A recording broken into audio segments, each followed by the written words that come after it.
Yes, guys, how's it going? Welcome to Real Reds Talk. How is everybody today? Hope everybody is okay and your Monday hasn't been too shit.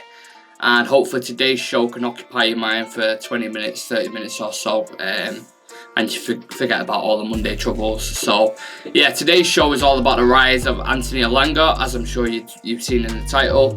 Playing really well at the moment and becoming a first team regular. But where did it all start for Anthony Elanga? And that's the journey I'm going to take you on in the next 20 minutes.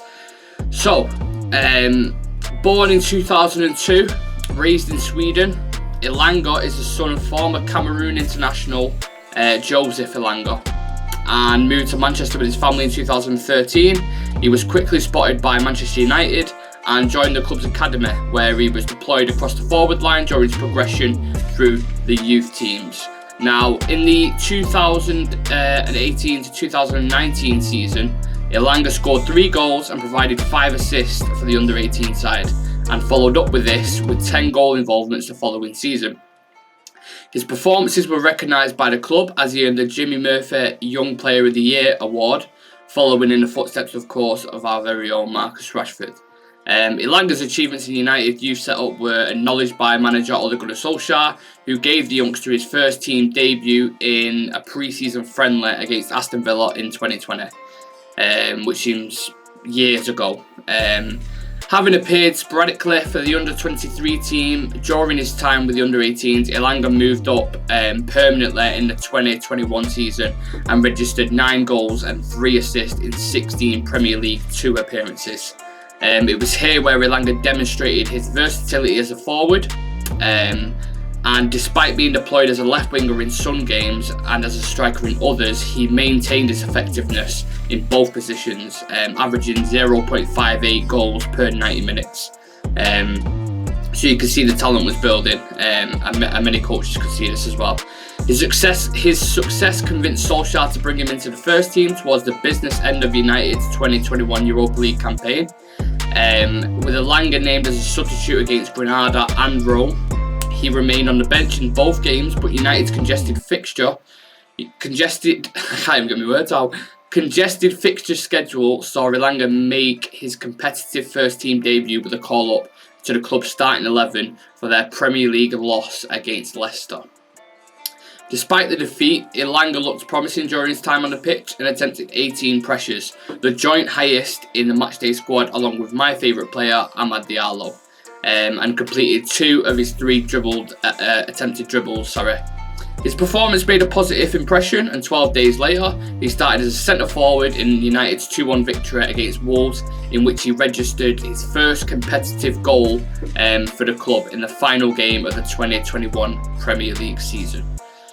After the game, Solskjaer praised Elanga's work ethic and character while making reference to his all-around game and future, and he said, "He has got some attributes that you wish for as a player.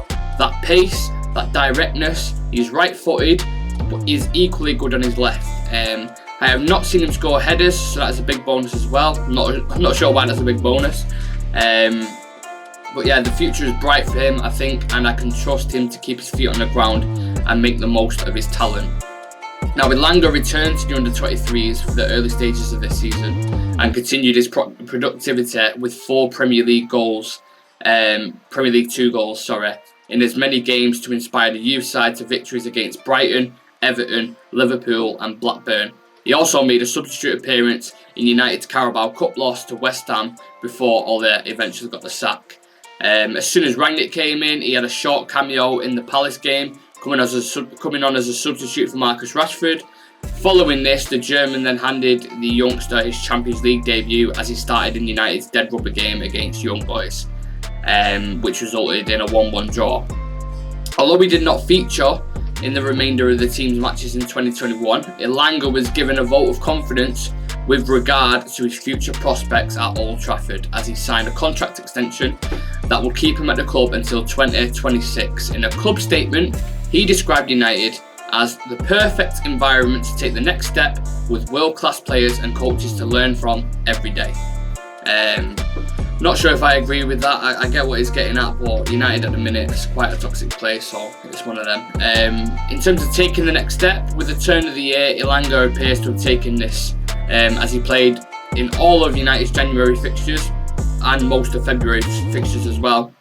He started 3 consecutive Premier League games ahead of Rashford, Sancho and Martial. The majority of United's offensive actions in these games have been focused on the left flank, where Elanga has started as a winger, demonstrating how he has aided the team with their attacking play.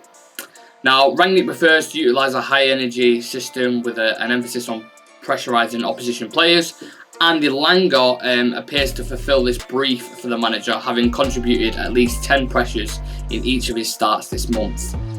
This ranks him amongst the highest in United's matchday squads for this statistic when he has played. So the decision to continue to play Elanga was vindicated when United faced Brentford on January the 19th, I think it was, as he scored a brilliant improvised finish to break the deadlock for the visitors, and then United went on obviously to win that game 3-1. Elanga's industriousness was also evident as he recorded 19 sprints at the Brentford Community Stadium, the highest of any United player who played, while his drives into the box and dribbles in the opposition half underlined his potential to be a consistent offensive threat.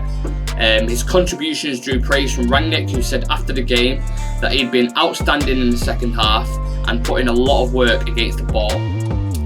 And the most recent Champions League game, he came off the bench to equalise against a very defensive Atletico team with a great finish to keep them relevant in the tie. So big goal for a very young lad. He's just getting better and better at the minute. Anthony Elanga's positional versatility offers United a variety of options. Keeping in wide areas would offer the club opportunity to rest Rashford, Jane and Sancho when required, especially now because we're very thin in that area, aren't we? Furthermore, his ability to lead the line could similarly offer respite to Cristiano Ronaldo, Cavani, which most people haven't given consideration really. As we know, both strikers are in the late 30s pretty much, and Cavani is never fit, so you could look at that as an option to play Elanga up top if we're desperate. I wouldn't want him there obviously for the rest of the season, but if we need someone to go there, then why not? Because I don't like Marcus Rashford as a striker, if I'm honest. So yeah, with the club competing for a top 4 finish this season, as well as a potential trophy in the Champions League, rotation within United's squad will be key for Rangnick in order to continue challenging on both fronts.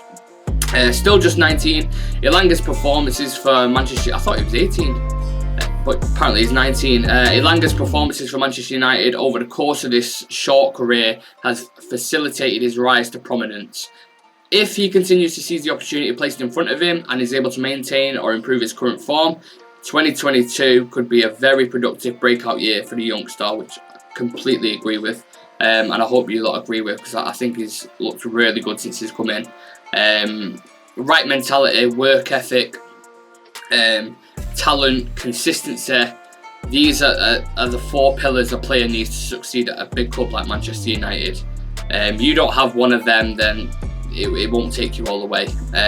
So long may it continue, and hopefully he continues to progress on an upward scale, because his ceiling's massive for me. He's got, like I said, he's got all the right sort of potions to make the right player. I want to say as well, big up the 2 Swedish lads at the moment, because Elanga and Lindelof have been our 2 most consistent players at the moment, and they deserve their flowers. So yeah, regardless of what happens this season, they can hold their head up high in terms of performance, because they've been really good. And I called this with Lindelof. I called this out 2-3 months ago, saying he's our most consistent centre back. Like he's done really well this season, Lindelof. In comparison to last season, remember how bad he was last season? It was awful. So yeah, very quick video just on Anthony Elanga. A full brief on him, just in case people were wondering, about his come up, where he's come from, all this kind of stuff. So yeah, thank you for watching, guys. I genuinely appreciate all the support, whether that's likes, comments, sharing the video, or just sending me positive messages. A positive message can go a long way. Someone just dropped you saying, I've seen your video the other day, and yeah, I really liked it. I thought you knew what you was talking about, your personality on screen, and just that kind of stuff. Like it gives you confidence when you're going on to the next step. So I love that kind of stuff. In terms of content coming up, we do have a video on Ronaldo's downfall tomorrow dropping, hopefully about a similar time, 8 o'clock. We've got the Manchester Derby quiz on Wednesday, which Adam will be hosting. the weekly segment of Statman and Robin on Thursday, the derby preview on Friday, then match day live on Sunday. Obviously, it's the big derby. God knows what's going to happen in that game. I hope it isn't like the home fixture where they absolutely dominated us and the scoreline flattered us. Hope we actually put in a performance that we're proud of. And yeah, so just make sure you check out on the page. We've got the schedule out now, so you'll see on each day. I know I've just told you, but you'll see on each day what content is going on and all that kind of jazz. So yeah, that's up there for you guys. And this video obviously this video obviously is going to drop. I was going to say this video is dropping, but yeah, you know that. So yeah, I'll see you in the next one. Take care and have a great week. And I'll see you not tomorrow, on Wednesday for the Manchester Derby quiz. Thank you all for watching. Have a great day. See you later.